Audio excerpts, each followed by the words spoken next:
It's time for the Double Stop with Brian Sword. Welcome to the Double Stop. I'm Brian Sword, and I'm going to steal something from Radiolab and call this episode Double Stop Shorts. This episode completes my coverage of NAMM 2015. It's not that long, but there's still some good stuff in here to listen to. Next week, I'll return with a new interview episode featuring Dave Rude from Tesla and the Dave Rude Band. To start this week, you're hearing Jordan Rudess from Dream Theater playing on the NAMM show floor. He was demoing his Jordantron iPad app and playing through an Xkey mini keyboard. We'll hear from Jordan at the end of the show. The first person we're going to hear from is Brian from the Sterling by Music Man line. Now, if you want to see what he's talking about while you listen, head over to sterlingbymusicman.com.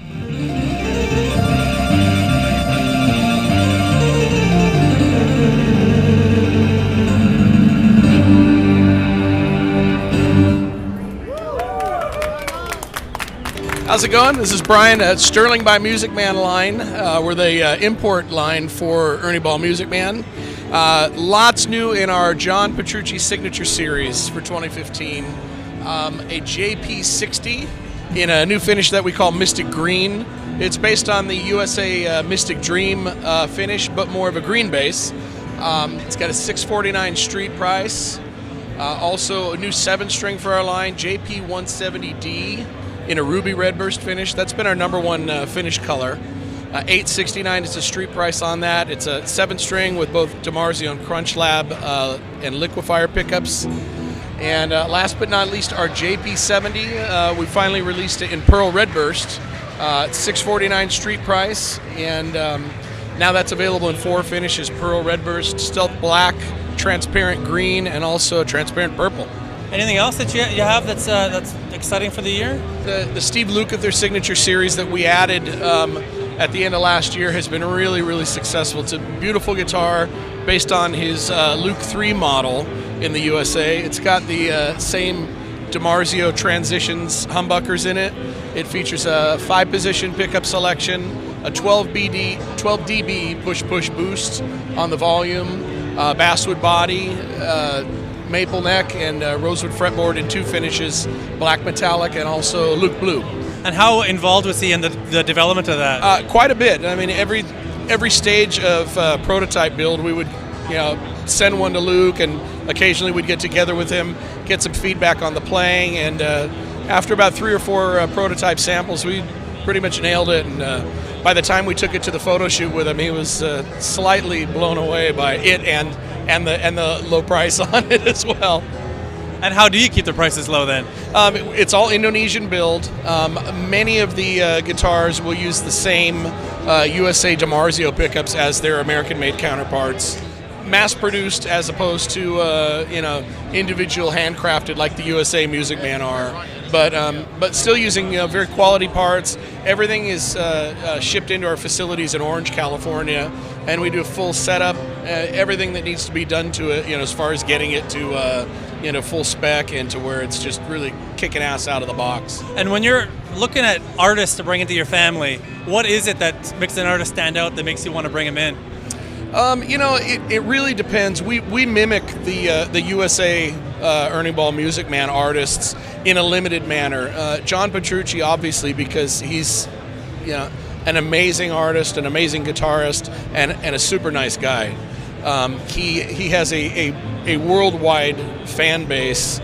His instruments are not only very unique unto himself, but he's heavily involved with every stage of doing the prototypes. I mean, down to the way that the frets are crowned and such. So it really varies from artist to artist, but it's more that artists will come to us rather than us actually seeking out artists, which means a lot.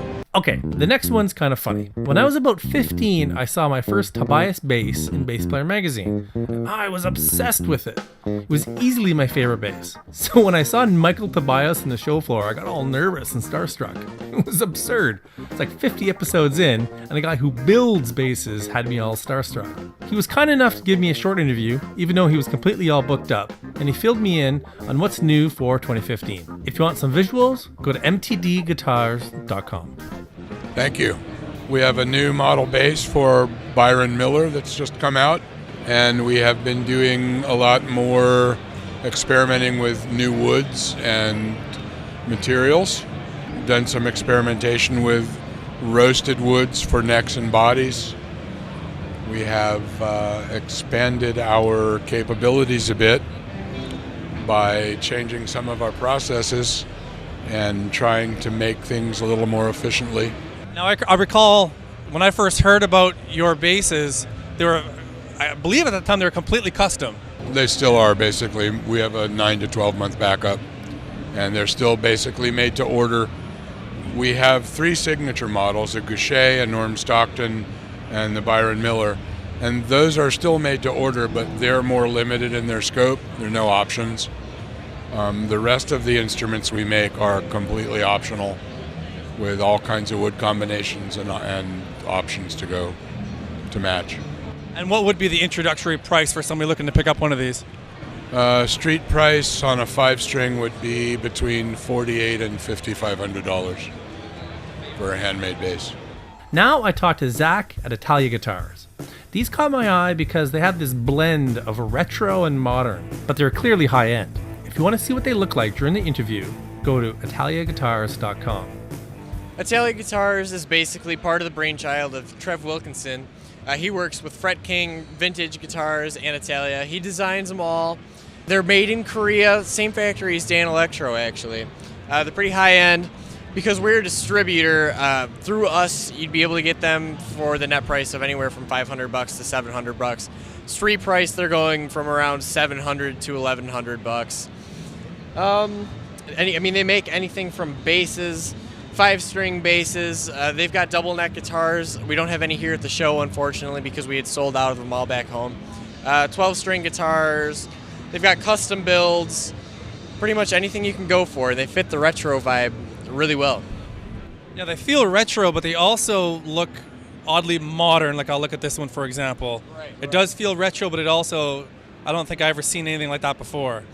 Yeah, it's cool. They've got the retro look, but with modern components. So it stays in tune well. They all stay in tune really well, actually. I was worried about coming to the show and spending my majority of the time tuning guitars, just walking back and forth and back and forth. But same thing with Dan Electro. They're great guitars, and the components used are high quality, and I haven't had to go over this wall more than twice so far. Granted, it's only the second day, but they hold their tune well, and they got some wild stuff. And what kind of buyer have been mostly interested in this? You know, that's actually kind of funny. Because we've got U.S. distribution rights through Italia, I try to track where they're going. A lot of the times they're drop shipped. They're not going just, to one store or anything like that. Because they're drop shipped, it's going all over the U.S. And I feel as if most of my orders, they tend to go to places like California, just places where like the indie vibe is a little bigger and people actually, they want that retro kind of thing. Back home in Michigan, it seems like there is that kind of potential, and I have sold some of these guitars in Michigan. But maybe it's just the crowd I hang out with. They're big into the metal thing, so So are they like hipster guitars?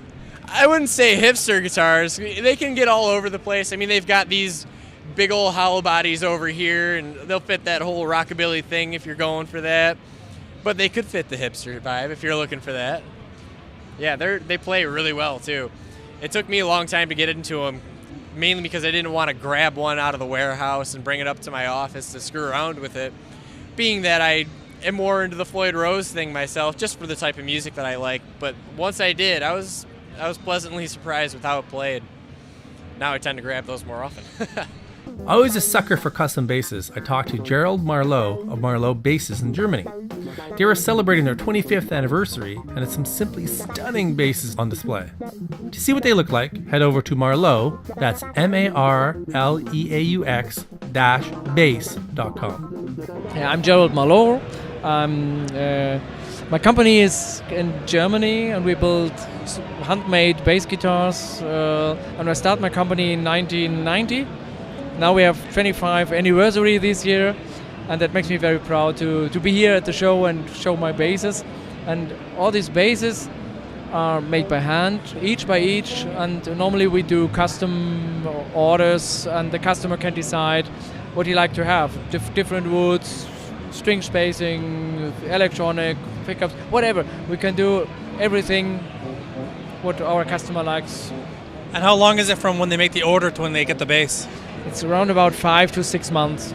At the moment it's changed because it depends on how many orders we have. I think that's pretty standard for custom basses, right? It's not too bad for custom-made basses. Yeah, it's a good rate. And what kind of customer do you find buys these? Is this somebody who wants it on the wall, or is this a touring bass player? It is. We build basses for everyone, so it's different. We have some professional musicians, and we also sell to dealers all over the world. And everyone who like to get a really good bass, we will do it. Now this one here caught my eye because the fretboard goes right through the body, right past the pickup. Can you explain that to me? Yeah, so this is our model. It's called Diva, and this bass is really a diva. The way how to make it, it's terrible. And in this case, we have a fretless bass with 3 octave, and the fretboard comes from the head right across to the body, and it's unbelievable playability, and the sound it's very woody and deep and warm. Okay, now back to Jordan Rudess. As I said at the beginning of the show, he was demoing the Jordantron iPad app. Here's what he said about it, and you can hear the demo. The Xkey is just a very thin, keyboard, mobile keyboard, very flexible, portable, and we're running it through the Jordantron app on iPad. So basically, there's no electrical cords going on. It's just the very portable keyboard with the iPad. That's all you need. Jordantron. You can get epic sounds. You can be like on the airplane like me and making crazy, tremendous sounds, and everybody looking at you like, what are you doing?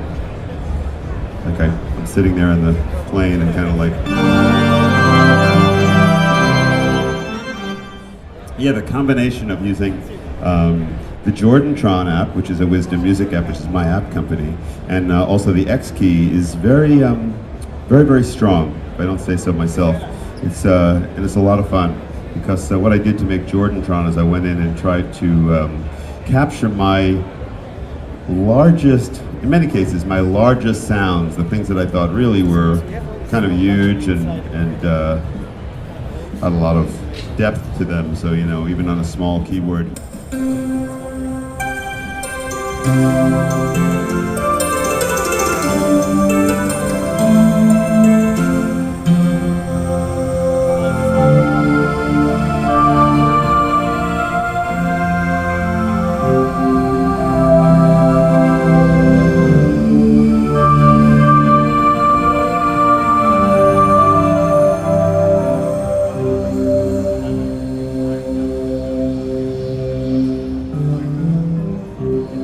Sounds for you while we wait.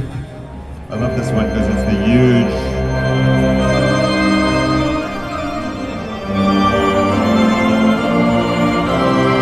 You guys saw like the Interstellar movie where you hear like. Did you know there was only an Xkey and an iPad making that sound? You can kind of believe it when you hear that, because when I went to the movie and I saw that, I said I could make that sound on my iPad. But meanwhile, everybody thinks it probably is. I didn't read the specifications. It's probably the biggest organ and the biggest cathedral ever, and it's amazing. But I get kind of a rush when I play a large chord with this particular patch.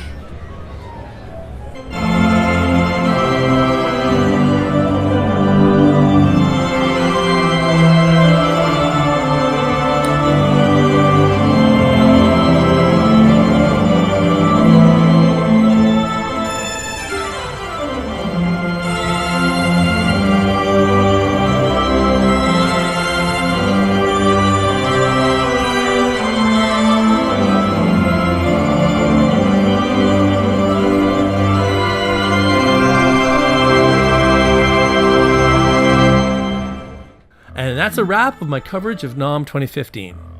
I've also posted a bunch of photos on the Facebook page, facebook.com/thedoubletop. Next week is going to be a very cool interview with Dave Rude from Tesla and the Dave Rude Band, so make sure you check it out.